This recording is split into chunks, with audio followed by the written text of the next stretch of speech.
안녕하세요, 황근태입니다. 오늘은 앤서니 라빈스가 쓴 내 안에 잠든 거인을 깨워라 라는 책을 소개하겠습니다. 여러분 직장 분위기는 어떠세요? 활기가 넘칩니까? 아니면 공동묘지 같은 무거운 침묵이 흐릅니까? 저는 많은 기업을 다닙니다. 그러다 보면 정말 기업마다 어쩌면 이렇게 분위기가 다를까 놀라는 경우가 많습니다. 개인도 그렇습니다. 어떤 사람은 같이 있는 것만으로도 기분이 좋아집니다. 활기를 얻습니다. 어떤 사람과는요, 같이 있다는 것만으로 질식할 것 같은 그런 느낌을 받습니다. 대체로 사람은 나이를 먹으면서 감정적으로 가라앉습니다. 가라앉는 것이 지나쳐 거의 아무 감정을 느낄 수 없게 하는 그런 사람도 있는데, 이는 정말 유용합니다. 개인의 활력을 찾고 그것을 모아 조직의 에너지를 찾는 그런 것이 경영자의 중요한 역할입니다. 이 책은 그런 부분에 많은 시사점을 줍니다. 동기부여에 새로운 통찰력을 줍니다. 감정을 정복하라. 건강을 정복하라. 인간관계를 정복하라. 경제력을 정복하라. 그리고 시간을 정복하라. 는 것이 이 책의 메시지입니다. 감정이란 것은 우리에게 어떤 행동을 하라는 메시지입니다. 이 메시지를 간과하잖아요. 아무 행동을 취하지 않잖아요. 그러면 좋지 않은 기분에 계속 빠지게 됩니다. 생활을 망칠 수 있죠. 여러분 삶의 목적은 뭔가요? 우리 인간은 결국 행복을 위해 삽니다. 우리는 행복을 위해, 좋은 기분과 감정을 유지하기 위해 많은 노력을 합니다. 행복하다는 것은 가능한 많은 시간 동안, 오랫동안 즐거운 감정을 유지하는 것입니다. 어떻게 감정을 다스릴 것이냐? 나쁜 기분을 떨쳐버리고 좋은 기분을 유지하기 위해 할 일과 하지 말아야 할 일은 무엇이냐에 대해 생각을 해보시죠. 첫 걸음은 결단입니다. decision. 행복을 위해서는 어떤 처지에 있느냐가 중요하지 않습니다. 행복을 진정으로 원하느냐? 목표를 가지고 있느냐? 목표를 달성하기로 결심했느냐가 중요합니다. 행복이나 성공은요, 결단의 문제입니다. 행복해야 한다. 성공하고 싶다. 성공해야겠다. 결단을 내리면 이미 행복의 길로, 성공의 길로 들어선 것이죠. 여러분, 자주 결단을 내릴수록 성공에 가까이 갈 수 있습니다. 하지만 얼마나 많은 사람들이 자신의 처지를 한탄하면서 환경을 탓하고 불행을 선택하고 있습니까? 행복하기 위해서, 성공하기 위해서 자주 결단하십시오. 다음은 행동입니다.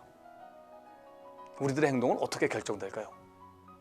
만물의 영장인 만큼 지적 계산이 우리의 행동을 결정지을 것 같죠?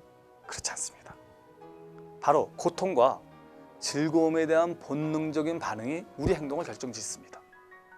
여러분, 담배가 해롭다는 거는요, 삼척 동자가 다 알집니다.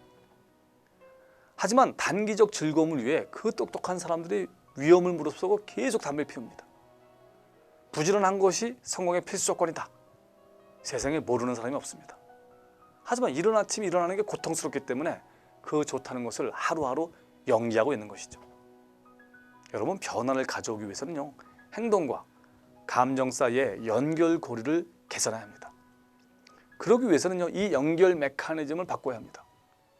새롭게 하고 싶은 행동을 즐거움과 연결시키고, 끊고 싶은 습관은 고통과 연결시켜야 합니다. 만일 고통과 즐거움의 회로를 바꾸지 못하잖아요? 그럼 우리는 단기적 즐거움을 위해 본능적으로 사는 동물과 다를 바가 없습니다. 여러분은 운명을 믿나요? 운명을 만드는 게 뭘까요? 좋은 환경, 사건이 운명을 만들지 않습니다. 그보다는요, 그 환경이나 사건에 대한 내 생각, 내 믿음, 그런 것들이 운명을 결정짓습니다. 아직 그런 일이 생기지 않았지만 그런 일이 생긴 것처럼 생각하고 행동하면 신경 시스템은요, 진짜 그렇게 생각하고 그렇게 작동을 합니다. 성공하기 위해서는요, 성공에 대한 믿음이 필수적이다 라는 얘기입니다. 여러분, 성공하기 위해서는요, 이미 성공한 사람처럼 믿고 행동하십시오. 이런저런 이유로 나는 안 돼, 우리 같은 중소기업에서 뭐 이만큼 하면 되는 거 아니야? 라고 생각하는 것은요, 매일 독극물을 조금씩 섭취하는 것과 같습니다. 결국 그 정도 삶밖에 살지 못합니다. 사람은 자신이 생각한 대로 만들어지는 그런 존재입니다. 성공은 우리가 가진 비뚤어지고 제한적이고 잘못된 믿음을 바꾸는 데서 출발합니다. 언제부터 변하면 좋을까요? 에이, 지금 바쁘니까 조금 여유가 생긴 후에, 아니야, 회사가 어느 정도 안정된 후에, 아니, 애들이 어리니까 좀 자란 후에. 아닙니다. 지금 당장 변하십시오. 실천하십시오. 일단 변화를 실천하고 그것을 어떻게 지속적으로 강화할 수 있을지 궁리하십시오.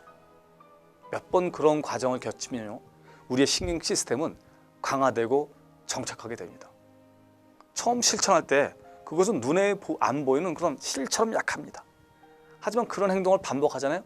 그럼 그 끈이 굵은 밧줄이 됩니다. 그러면서 우리의 사고와 행동을 결정짓습니다. 효과적으로 행동을 바꾸는 방법은 단 한 가지입니다. 과거의 나쁜 습관을 견딜 수 없는 고통과 연결시키고 만들고 싶은 행동에 믿기 어려울 정도의 즐거움을 연결시키고 매일매일 그것을 실천하는 겁니다. 말년의 엘비스 프레슬리는요, 사회적인 성공에도 불구하고 마약에 찌들어 지냅니다.